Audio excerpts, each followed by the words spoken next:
In 1943 and 1944, tens of thousands of German soldiers boarded American ships as prisoners of war. They expected revenge. They expected hunger. They expected brutality. Instead, many of them were handed ice cream and Coca-Cola. For men who had marched across Europe under strict rationing, the idea that their enemy would serve desserts in prison camps sounded insane. Some thought it was a trick. Others believed it was propaganda. But it was real, and it shocked them to the core. This is the story of why German POWs were treated this way in America, and how it quietly changed how many of them viewed the war and the enemy. German soldiers entered the war with a clear belief. Capture meant suffering.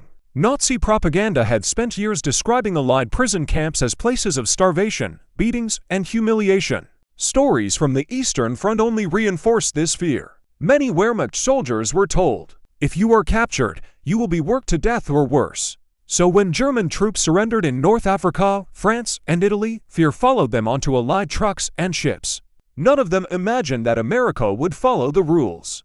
Between 1942 and 1945, the United States transported over 425,000 German POWs to camps across the country. Texas, Arizona, Nebraska, New York. For many prisoners, this was their first time outside Europe.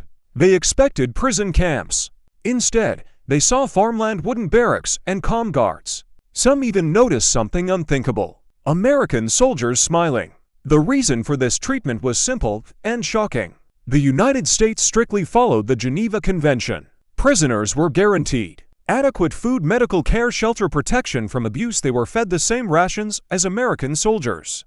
In many cases, that meant better food than civilians back home in Germany. Then came the moment many POWs would remember for the rest of their lives. Ice cream. Cold, sweet, served in metal cups. Some prisoners thought it was a joke. Others refused to eat it at first, convinced it was poisoned. One former POW later said, "We were sure this was psychological warfare. No enemy would treat us this way." But it kept coming. If ice cream was unbelievable, Coca-Cola was incomprehensible. To German soldiers, Coca-Cola was a luxury product, rare, exotic, and associated with American abundance. Bottles were handed out cold. No ration cards.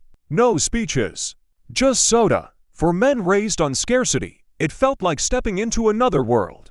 German POWs were required to work, but the work was regulated. Farming, construction, road maintenance. They were paid small wages, real money usable at camp stores.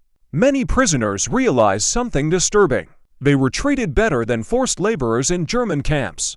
This comparison was impossible to ignore. American camps allowed books, newspapers, musical instruments. Some camps even organized orchestras and theater performances. For the first time, many POWs encountered uncensored information.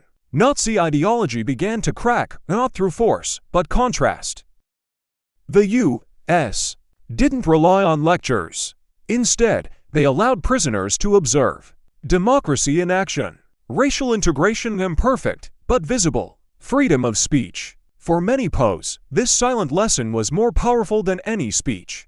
As news of concentration camps and war crimes emerged, some German POWs felt deep shame. They had been taught America was barbaric. Instead, America followed rules, even during total war. One POW wrote, "They defeated us without hating us."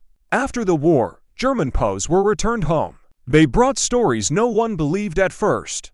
Ice cream, Coca-Cola, respect.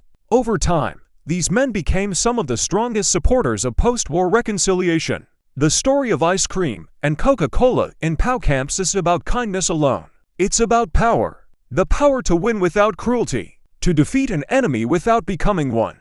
To change minds without force. In the end, America didn't just imprison German soldiers. It quietly undermined the ideology they fought for, one scoop at a time.